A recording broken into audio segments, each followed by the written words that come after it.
Wow, look at him. Our guy John Danaher is coming into Simple and Martial Arts today to teach a charity seminar for Buba. Buba has a brain tumor, has been in a coma for quite a bit, and we need money to allocate to him for help.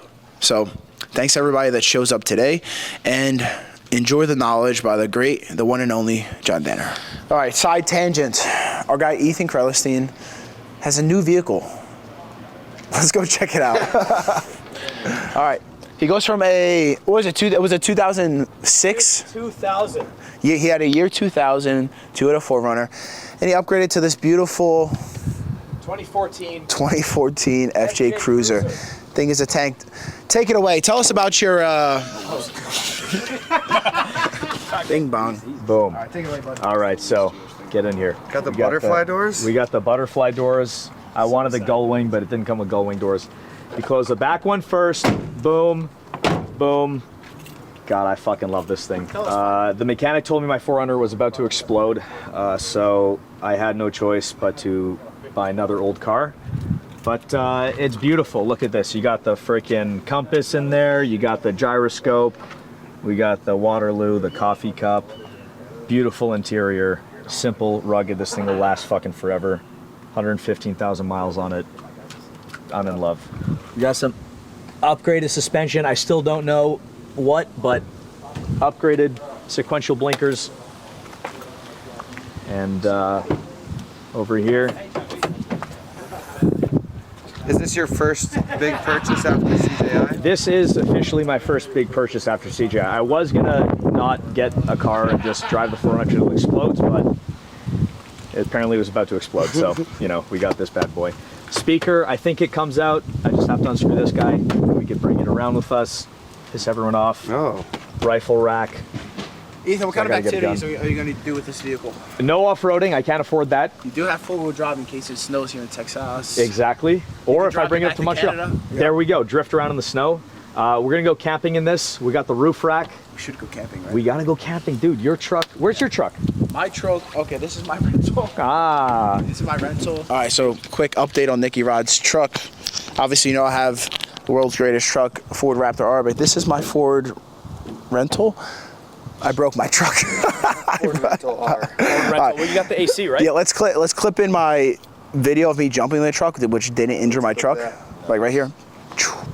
Anyway, so I hit a bunch of jumps when I was in Moab, which is completely fine, but I made a rookie mistake. I'm bombing it around a trail that I'd never been down before, which is a first mistake. You always want to scope the area up, but I'm super confident. I've jumped the truck like 10 times. I was ripping berms and just sending it all weekend long. And like literally the last lap before I was like, all right, I'll just pack it in.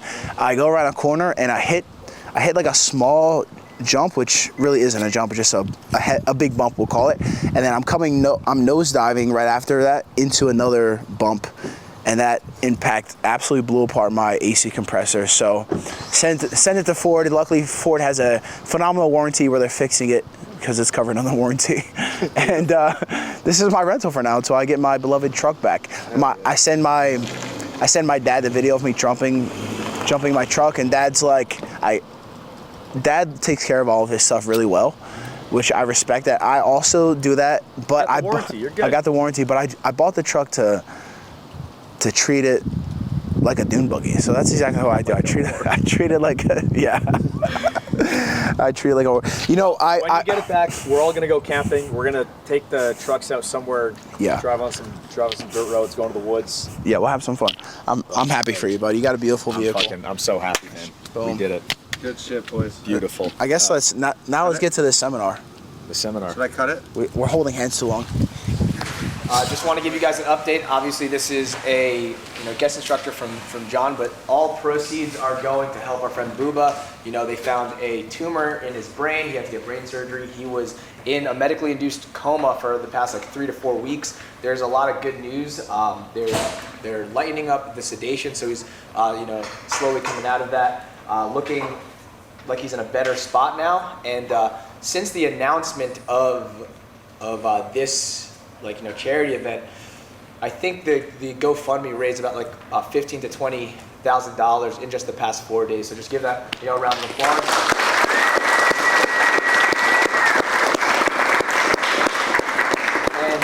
just another round of applause for John for coming into, enemy territory to help out.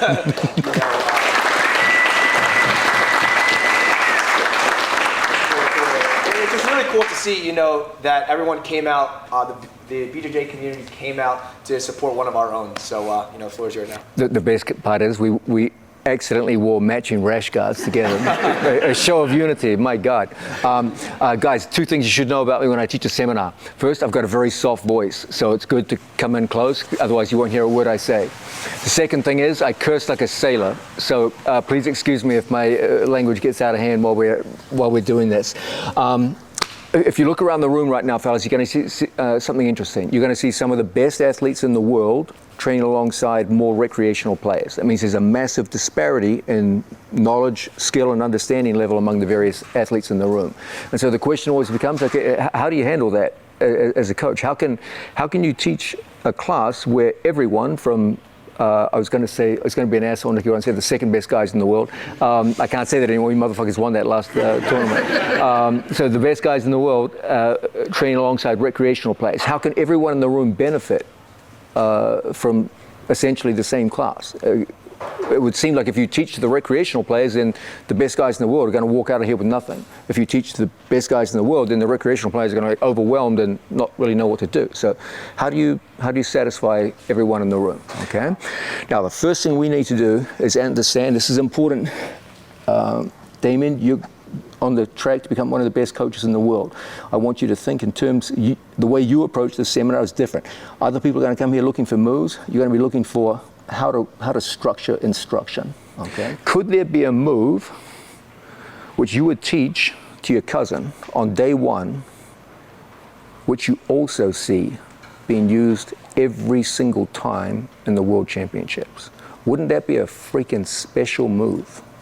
It's so simple that your cousin could learn it on his first day, and yet it's still represented at World Championship level. That would be one hell of a move. Any ideas? Anyone got idea? Are there such moves? Anything come to mind? 100% right there. 100% right there. Arm drag. Arm drag has minimal moves. Almost no working parts. You get wrist control on the floor, you're ready to go. Stay in position, almost any tie-up, you can hit an arm drag.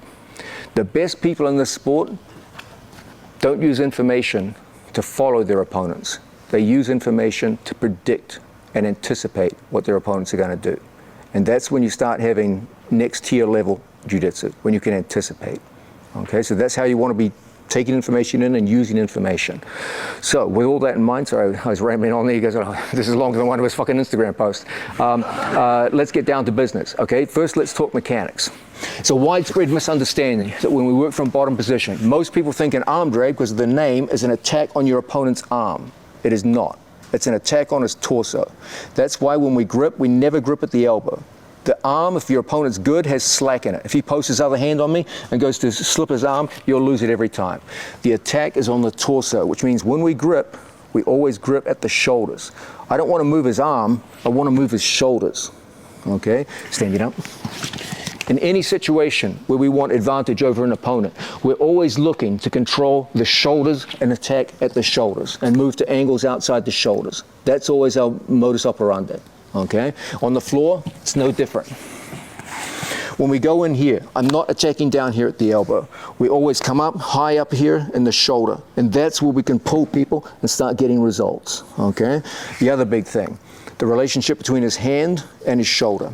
Anytime the hand is in front of the shoulder and he pulls back, posting on me, there's a chance of slippage. And my hand can go from a mechanically strong position to a weak position down here. He pulls, and it's gone, okay? But when I keep his hand behind his shoulder and he goes to pull, he'll never get away, okay? For the first attack we're going to look at, we're going to take outside foot position. And from here, we're going to use that to win a battle for height. That was a beautiful arm drag. Let's see if we can keep our hand on his bicep a little bit longer. Good, drag. Now keep your hand on the bicep and put your elbow on the floor. Put your elbow on the floor. But hold, yeah, good. Now push off your elbow and come up behind him. Are you widening your knee? No, I'm going to cover his hips by taking my knee. Come up. Nope, come up. Good. And now take your knee and cover his hips and put your foot behind his ankle. Good. That's it. What are your names? Callum. Callum? John. Pleasure. Thank you for coming. Nice to meet you, Max.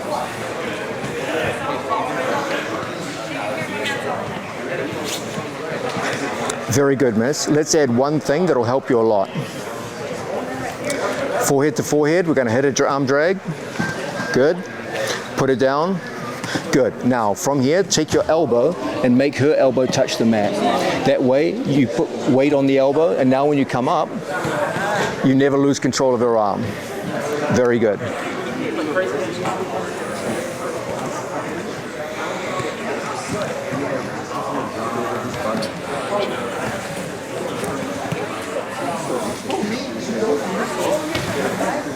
Nice back control. Looking good, fellas. Thanks for coming, guys. Thank you. Great work. Nicky Ryan, just see one thing. When we're in here, strong as you are, if you post on my shoulder, if your hand's in front, I'll never control your arm. Give a good strong yank, just slips out every time. So what I want to do is strong, strong, strong, strong. I want to take your shoulder in front of the wrist. That's where I control you. Okay, so focus on it's never just a pull. It's a pull and a push.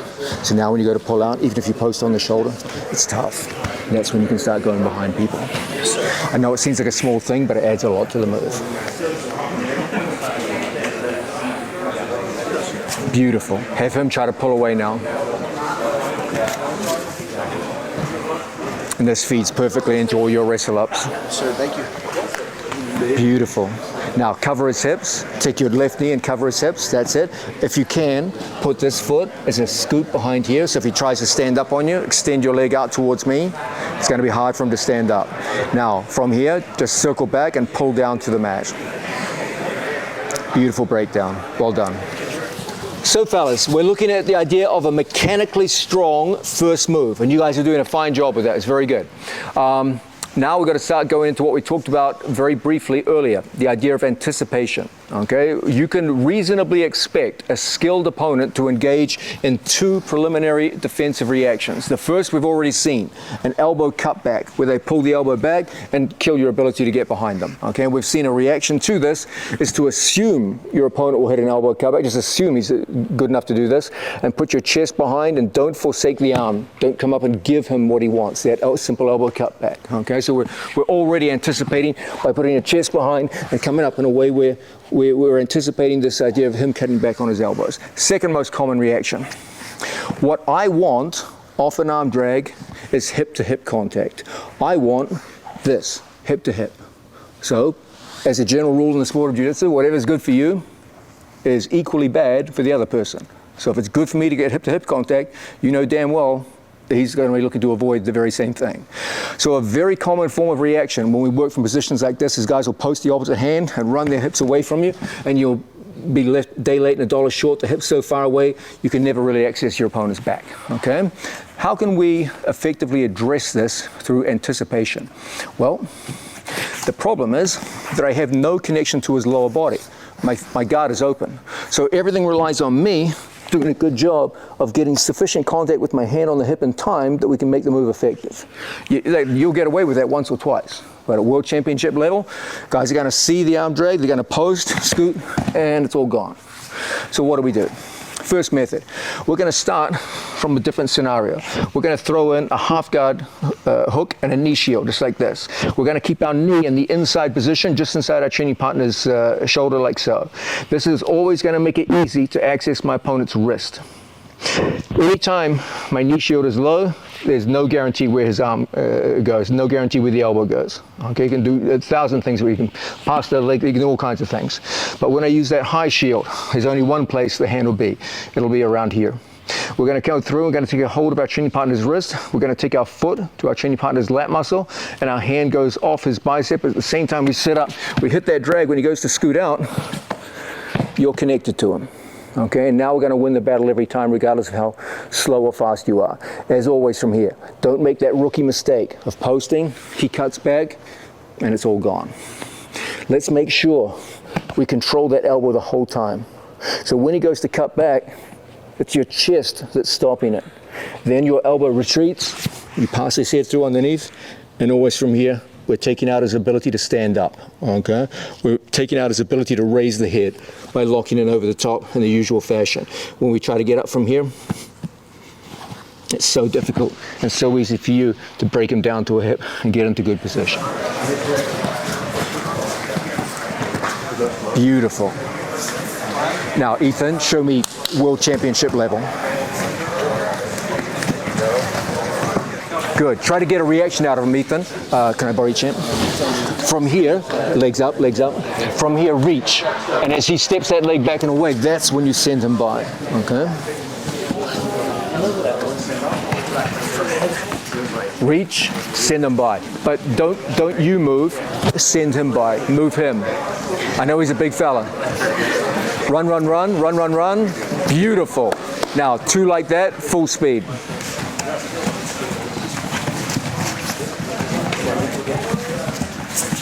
Good. 1 more.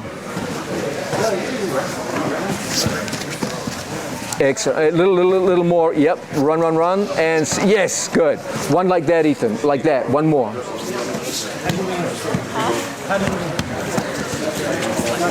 Now you've got it. Now you got it. Good. Okay, guys. Very good.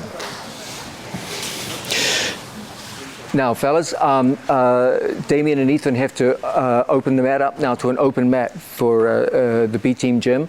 I'm still calling it B Team. I've got to change it. Simple Man. Yeah. I fit right in because I'm a fucking simpleton. We'll go to open mat status now. A few things. First, with regards your learning today, everyone did so well with those drills, and I think everyone from recreational players to even more advanced players can take something out of that. Teachers can take something out of it. And guys, never lose track of the big picture in Jiu-Jitsu. This is a sport which rewards you for knowing a lot about a small number of moves and a little bit about a large number of moves. You have to know a little bit about a large number of moves so you're defensively responsible. You can't be taken by surprise. When you don't even know what a move is, that's when you get destroyed in Jiu-Jitsu. But if you know a little bit about every move, just enough to be defensively aware, you're going to be defensively responsible. But when it's time for offense, you've got to know a lot about a small number of moves, your so-called tokuiwaza, or favorite moves. And what we saw today is how you build favorite moves. What's your selection process? Is it just arbitrary? Do you just wake up one day and decide to be an arm drag guy? No. Look at it in terms of the reasons why moves succeed. And we saw selection criteria today. Why is the arm drag a useful move for everyone in the gym to know? Why is it an important thing? What are the advantages of it? Then we looked at the idea of a strong first attack. When we say strong, we mean mechanically strong. And if you can get your opponent reacting, then you get predictable reactions out of them, then you can bring in the greatest superpower in Jiu-Jitsu, which is anticipation or prediction, where you know what the guy has to do. You've closed his decision space. And when you can do that, that's when the magic happens. That pattern manifests across the entire sport. We just looked at it in the case of one move today, a simple arm drag. But we could have chosen any move in the sport. Some of them more complex than others, so the arm drag was a good selection based on the disparities in the gym, okay? But the same theme repeats itself throughout the sport, whether you're learning it as a student or you're teaching it as a coach. Does that make sense, everybody? Guys, I just wanted to thank you all from the bottom of my heart. There's a group of people I need to thank. First, I'd like to thank Trish Ryan, the mother of Gordon and Nicky, who set everything up. She's a close friend of Buba and asked for help. And Damien, Ethan, and Nicky Rod were absolutely on board, and it all came together in just a matter of days. Just a few days ago, Buba was rated by his doctors as having only a 50% chance of survival. And 4 days later, he's on the verge of waking up and is feeling strong. And now we've raised enough money where he won't be just crushed by medical debt when he wakes up. He can wake up and be told, hey, everything's going to be okay. It's not over by any stretch of the imagination, but you're not just going to wake up and just get swamped. And we have all of you to thank for that. So I just wanted to thank you all from the bottom of my heart. I know there's so many things you guys could have been doing on a Sunday in Austin, and you all came in to support, and it means a lot to me. Thank you so much, guys.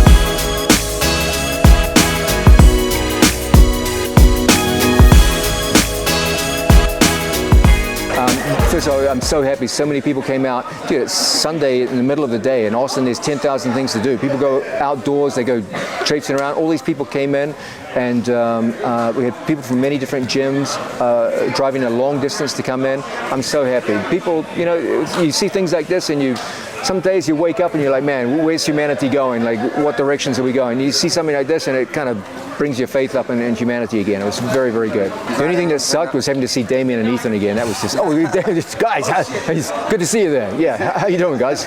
But no, everyone's looking so well. And guys, you're looking in good shape, man. It's good. Is it Training weird? hard. Yeah, that goes without saying. Yeah. Is it weird teaching like old students of yours, or? And, you know what? Literally, when I was driving here, I was thinking like, man, it's going to be kind of strange. I've only been here once in my life. Like when we first arrived in Austin, like I think it was 5 years ago, we came in one day, we talked with Seth, and then I've never been back since. So I have like a vague memory of it, and I was thinking like, dude, it's going to be kind of awkward, like, you know, teaching. And then within literally 3 seconds, all of us had regressed to like the blue basement in 2018, and we're laughing and having fun and talking like old times. So, that's amazing. I remember one time Nicky came to Roca after he had injured his knee, and he met Gordon, and I was thinking like, you know, this is going to be awkward. And it's always the same. What screws things up is separation.